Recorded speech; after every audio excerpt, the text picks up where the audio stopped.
Close your eyes for a second. Listen. Shh. Shh. Shh. That faint scraping, like dry twigs dragging across the night sky. You've heard it before, on Halloween nights when the moon is too bright and the air tastes like iron. Most people laugh it off, but tonight we're not laughing. Tonight we're going to follow that sound all the way back to where it was born. Back to blood-stained court records, forbidden manuscripts, and women who smeared poison on their skin just to feel the wind rip their souls loose. Welcome to the real story of why witches ride brooms.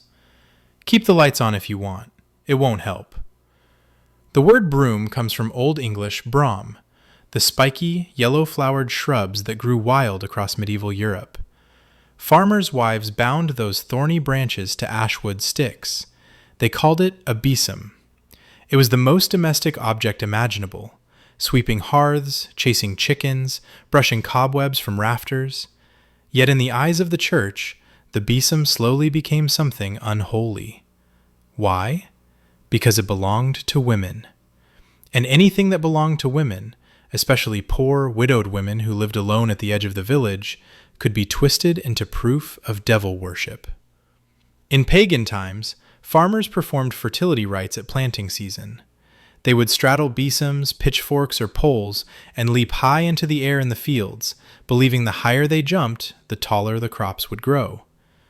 Surviving folklore collectors like Robin Skelton recorded this into the 20th century.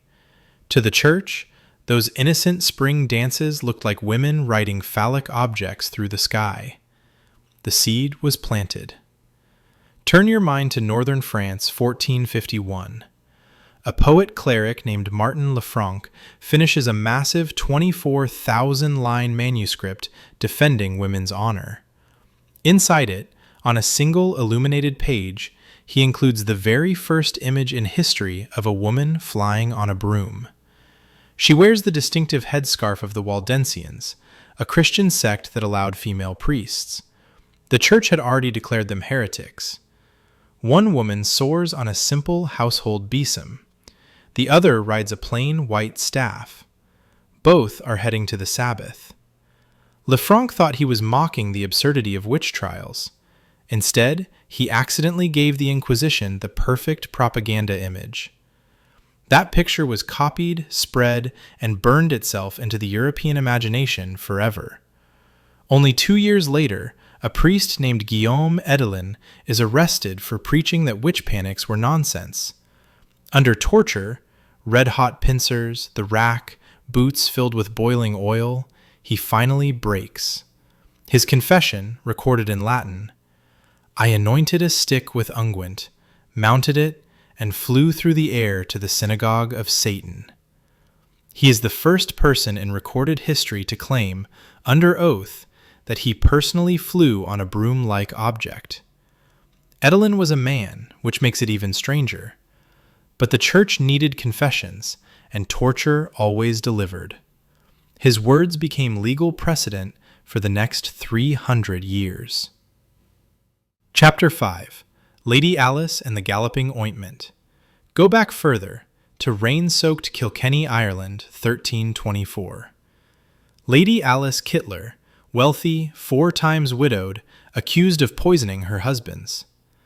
When inquisitors searched her house, they found a pipe of ointment wherewith she greased a staff, upon which she ambled and galloped through thick and thin. Note the language, not graceful flight, but violent sexual galloping. Alice fled to England and vanished. Her maid, Petronilla de Meath, was not so lucky. On November 3, 1324, Petronilla became the first person in Ireland to be burned alive as a witch. Her screams reportedly lasted until the flames reached her face.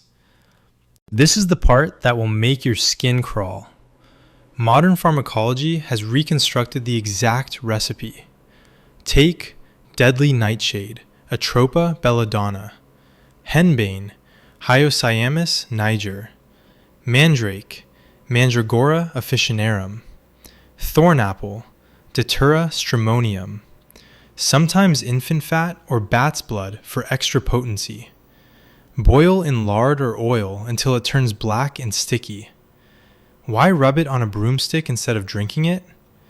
Because these plants contain tropane alkaloids, scopolamine, hyoscyamine, atropine, that are lethal when swallowed, but absorb slowly through skin and mucous membranes. 15th century theologian Jordanus de Bergamo wrote with disgust that witches anoint themselves under the arms and in other hairy places. Translation: armpits and between the legs. The broomstick wasn't just transportation, it was the applicator. Users reported identical hallucinations worldwide: feeling of flying at impossible speed, wind screaming past the ears, arriving at a clearing filled with naked dancing figures and a horned man, waking up bruised, exhausted, covered in leaves. Dr. David Kroll, pharmacologist, says a surviving 16th century recipe produces effects indistinguishable from demonic possession. You didn't imagine you were a witch.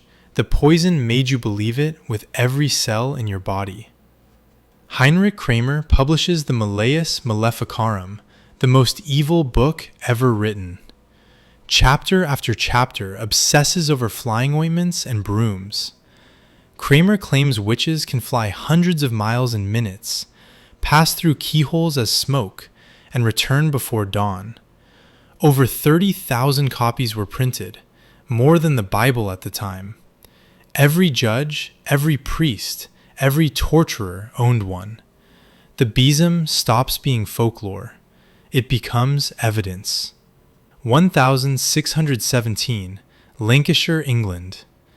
Dozens of witnesses swear they saw a swarm of women on broomsticks crossing the full moon during the Pendle witch panic. 1692, Salem. Tituba confesses to riding a pole to Boston meetings. Even into the 20th century, isolated reports persist in rural Italy and Romania of streghe rubbing green salve on distaffs and vanishing into the night. Today, Wiccans and neo-pagans honor the besom as a tool of cleansing, but some hereditary witches, those who claim bloodlines going back centuries, still whisper that the old recipes work a little too well. So why does the image of a witch on a broomstick still freeze our blood after 600 years? Because it's the perfect nightmare, the most ordinary household object, turned into a vehicle that steals women away from God and family, powered by poison that convinces you hell is real. Next time you sweep your kitchen floor, feel the weight of that handle. Next time you leave a broom leaning by the back door on Halloween night, remember Lady Alice. Remember Petronilla screaming in the fire. Remember the women who flew because torture left them no choice. And if, just once, you hear it, shh, shh, shh, high above the rooftops when there's no wind at all, run. Thank you for spending your night with the darkness. If you made it to the end, comment the word besom so I know you're still breathing. Like, subscribe, ring the bell, because next time we go even deeper. Sleep well, if you can.